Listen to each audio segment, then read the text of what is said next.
G'day, welcome back to Let's Drive It. I'm Gary Worrall. Well, we hear a lot of talk about autonomous driving and cars of the future and self-driving automobiles. But what not a lot of people realise, a lot of that technology already exists. So the question is, what's holding us back? Now, as you can see, we're driving around in the new Hyundai Kona, and great little car that is. More on that in another episode.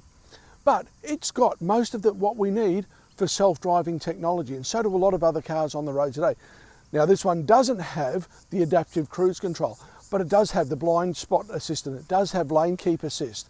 So what it will do is we're driving along, and we'll show you a little bit of this later, is if I start to drift off, the car will actually nudge itself back into the center of the road.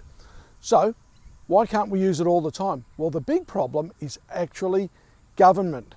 Now, maybe that's not a big surprise to some people, but the truth is, the way these systems work, they're using either single or stereo cameras mounted up in the top of the windscreen. The Subaru EyeSight system, for example, uses 2 cameras.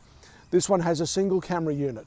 And what it's doing is it's reading the road ahead, reading the road lines. Now, here's where I think you're starting to catch on. The problem is that means it needs properly line marked roads that it can drive on. So without those, the system basically is useless, and we're left with cars that should be able to drive themselves and can drive themselves, but because the governments aren't doing their bit in keeping the roads properly marked and properly maintained, it's actually defeating the work of the manufacturers. Anyway, look, enough of this. Let's jump in the car. We'll have a look and see if we can show you exactly what it is that we mean. Now, as you can see at the moment, the system is actually working perfectly. There's 2 solid white lines and a green steering wheel on the heads-up display here in front of the driver. That's telling me that it's able to read these line markings without any problem. And if I take my hand off the wheel and let us drift a bit, you see it even cants the wheel over to the right a little bit to make sure that we're steering. Now, that's terrific. As I say, we'll do it again. We'll see if we can aim it this way. Nay, can you get us on shot? There we go. We see the little twitch of the steering wheel. And I'll take control back again. Now look, folks, I don't do that lightly. I don't do that all the time. But was just trying to show just how the system actually worked. And the best way is to actually take your hands off the wheel so you can see the steering wheel. Now, if we have a look again, all of a sudden, we've lost those 2 solid white lines because the line markings have degraded as we come through this intersection. That's the problem.